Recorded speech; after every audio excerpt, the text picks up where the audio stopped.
Charlie Sheen is suing the National Enquirer over the sex story that they ran about him a few months back. The full story is the National Enquirer published a story saying that it was a 5-year probe into Corey Haim's tortured past of being sexually violated over the course of a number of years and they ran this after he died at 38. The key person in that is someone named Dominic Brascia.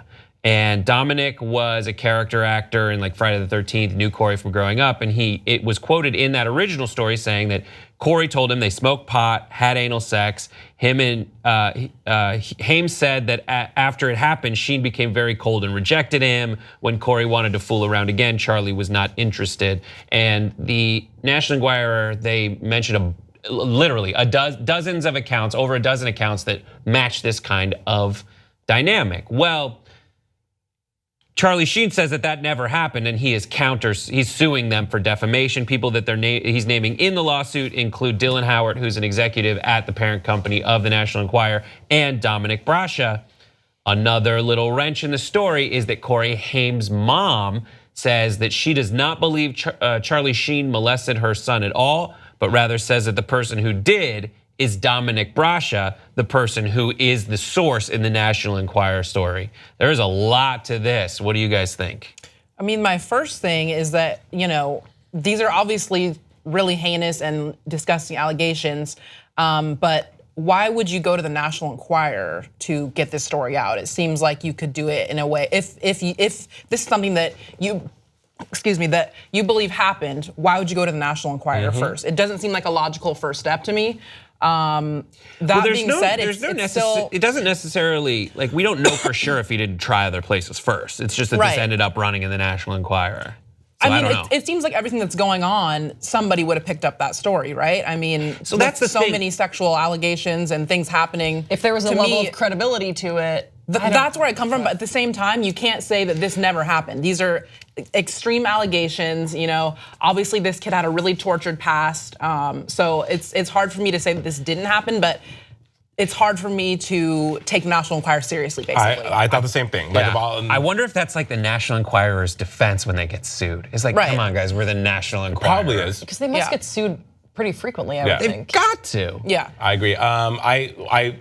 I thought the same thing. Like, if you really want to go get something Take out, somebody down, yeah. LA Times. I mean, hello, LA Times is on the warpath with a lot of stuff, and they're killing it. It's like, I say go get him, Charlie. I think, like you said, these are really. I mean, Charlie Sheen is not the most angelic person in Hollywood, but when it comes to stuff like this, regardless of his past, I think we should treat it presently. And yeah, those are disgusting allegations, and he should countersue. And then the editor, Dylan has had his own. Dylan Howard has had his own walk in the allegation department as well too. He's working at Celeb Buzz, people coming forward saying that he is a sexual predator as well. Right. So I don't know. I think that Charlie Sheen should countersue, and we'll see what happens from there. And an interesting asterisk to this whole story sort of is that the National Enquirer says they are looking forward to the lawsuit and like having their day in court, because I guess they truly believe in the and have evidence. That they can beat Charlie Sheen in court, which is interesting. Right. So the National Enquirer writes this, and I wonder if part of their defense is like, listen, we're the National Enquirer. People read us in a certain way. We are not the LA Times. We are not the New York Times. And I wonder if they like word every sentence perfectly to say, whereas you'll see the New York Times say, this happened. This person molested this person. Right. Harvey Weinstein walked into the room, closed the door.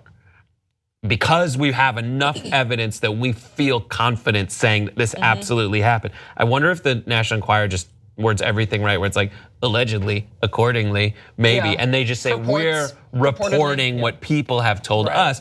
Though they do say that this was a 5-year probe where they talked to 100 people in 10 states, and they got a dozen accounts that mirrored exactly what Brascia was saying. But then again, like Corey's mom, and that's the one person, right? That's the one person I would think if my child.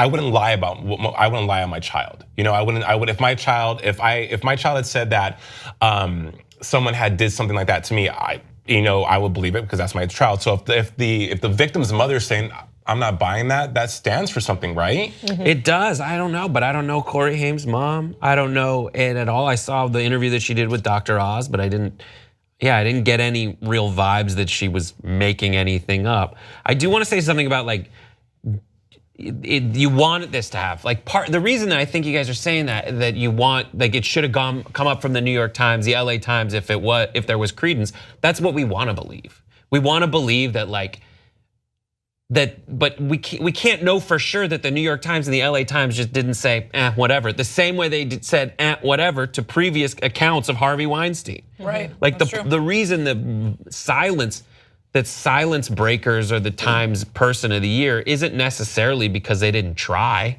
It's because finally they were able to break the silence, and maybe the silence wasn't a self-imposed silence. We're hearing everywhere that the silence, it wasn't that they weren't shouting, it's that they were being drowned out.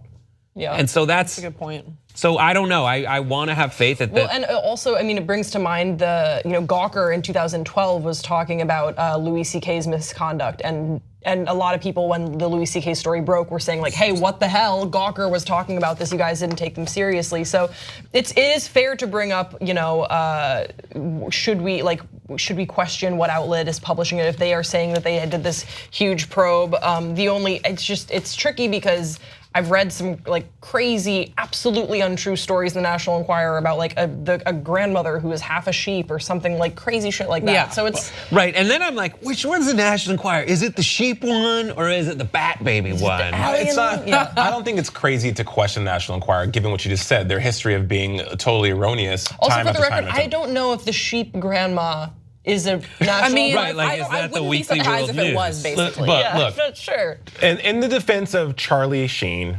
I think he should countersue. I think he should, because he should have the opportunity to clear his name up, And especially the truth the will world come out. prevail. Exactly, Exactly. The truth will come and out. in 2017, I mean, now people's whole livelihoods are being destroyed, it's sometimes inadvertently and sometimes rightfully so because of these allegations, right? So Charlie Sheen should definitely come to bat and handle this, and I'm sure it'll play out in the court of law. I would love to see what they're going to say when they lose the case. And the attitudes that people are feeling toward these kind of allegations and how many have come to the fore, whether people are getting too zealous about tearing folks down and if innocent people have been caught up in the.